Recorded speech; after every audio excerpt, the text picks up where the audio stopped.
Back to stock dictionary.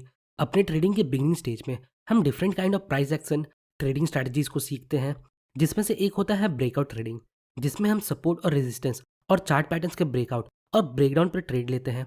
But 50% of the time हम जिन breakout या breakdown पर trade लेते हैं वो फॉल्स होते हैं और वहाँ हमारा स्टॉप लॉस हिट हो जाता है।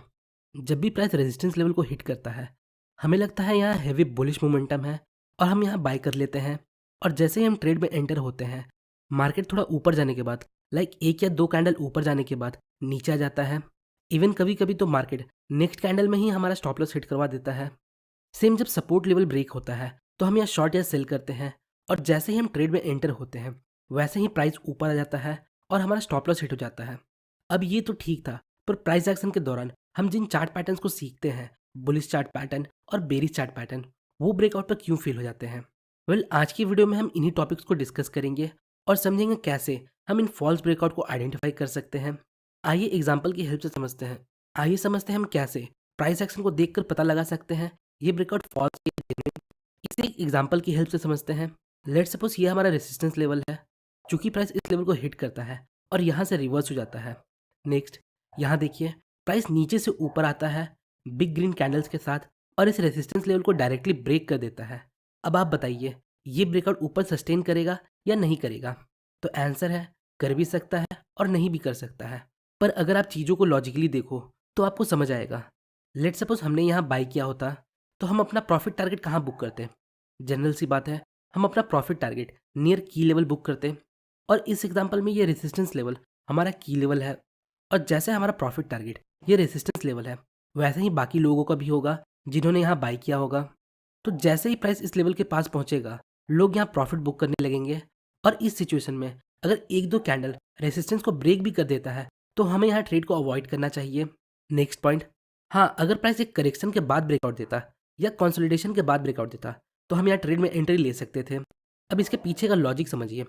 प्राइस नीचे से ऊपर आता है और रेसिस्टेंस के पास कंसोलिडेट करता है, मतलब यहाँ पुराने बायर्स अपना प्रॉफिट बुक कर रहे हैं जिन्होंने यहाँ कहीं बाय किया होगा, और न्यू बायर्स यहाँ एक्यूमुलेट हो रहे हैं। अब देखिए प्राइस यहाँ कंसोलिडेट कर रहा है, मतलब यहाँ स्ट्रॉन्ग बायर्स है जो हाई प्राइस पर भी खरीदने को तैयार है।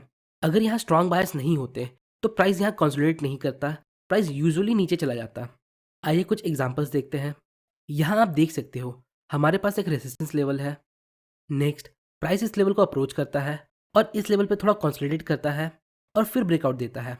एज अ रिजल्ट प्राइस इस लेवल के ऊपर सस्टेन करता है। बट हमें सिर्फ इस बेस पर कोई ट्रेड नहीं लेना। हम इस वीडियो में आगे जो चीज़ों को देखेंगे हम उन सबको कंबाइन करके ट्रेड लेना सीखेंगे। जो बिगिनर्स है उनको एग्रेसिवली इन ब्रेकआउट पर ट्रेड नहीं लेना चाहिए। उनको एक छोटे से पुल बैक या रिटेस्ट का वेट करना चाहिए, देन कैंडलस्टिक पैटर्न या फॉर्मेशन को देखकर उन्हें ट्रेड लेना चाहिए। पर अगर आप फिर भी इस ब्रेकआउट पर ट्रेड लेना चाहते हो तो इन सब कंडीशन को अप्लाई करने के बाद अब हमें कुछ इंडिकेटर्स का कंफर्मेशन लेना है, लाइक वॉल्यूम और आरएसआई। वॉल्यूम के साथ कैसे कंफर्मेशन लेना है पहले वो समझते हैं। यहाँ आप देख सकते हो हमारे पास एक रेसिस्टेंस लेवल है। नेक्स्ट, प्राइस इस लेवल को अप्रोच करता है और फिर एक छोटे कंसोलिडेशन के बाद मार्केट ब्रेकआउट देता है।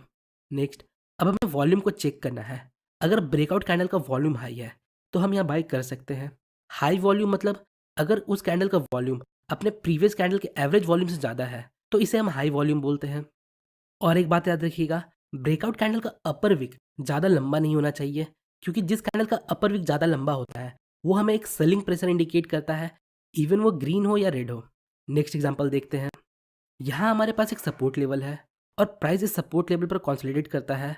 देन फाइनली एक रेड कैंडल सपोर्ट को ब्रेक करता है। अब हमें ब्रेकआउट कैंडल का वॉल्यूम चेक करना है। अगर ब्रेकआउट कैंडल का वॉल्यूम हाई है तो हम यहाँ ट्रेड कर सकते हैं। याद रखिएगा, जो रेड कैंडल सपोर्ट लेवल को ब्रेक करता है उसका लोअर विक ज़्यादा लंबा नहीं होना चाहिए। नाउ अब समझते हैं हम आरएसआई को ब्रेकआउट के लिए कैसे यूज़ कर सकते हैं। तो इसके लिए हम आरएसआई डाइवर्जेंस को देखेंगे। फॉर एग्जांपल, यहाँ हमारे पास एक रेसिस्टेंस लेवल है, प्राइस इस लेवल को ब्रेक करता है। नाउ अब हमें आरएसआई को देखना है। अगर इस समय आरएसआई में नेगेटिव डाइवर्जेंस हो रहे होंगे तो हमें यहाँ एंट्री नहीं लेना। जैसा कि आप यहाँ देख सकते हो, अगर हम इस पॉइंट से इस पॉइंट तक एक लाइन ड्रॉ करें तो आपको दिखेगा प्राइस ऊपर जा रहा है। बट वहीं सेम आरएसआई में सेम पॉइंट से लेकर सेम पॉइंट तक एक लाइन ड्रॉ करें कुछ इस प्रकार, तो आपको दिखेगा आरएसआई नीचे जा रहा है। मतलब यहाँ आरएसआई में नेगेटिव डाइवर्जेंस हो रहे हैं। यहाँ आरएसआई इस ब्रेकआउट को सपोर्ट नहीं कर रहा है, इसलिए हम इस ट्रेड में एंट्री नहीं लेंगे। नेक्स्ट एग्जांपल देखते हैं। यहाँ आप देख सकते हो हमारे पास एक सपोर्ट लेवल है। नेक्स्ट प्राइस इस लेवल को ब्रेक करता है।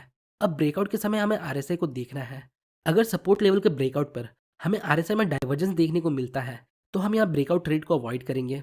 तो यहाँ आप देख सकते हो प्राइस नीचे जा रहा है पर आरएसआई ऊपर जा रहा है।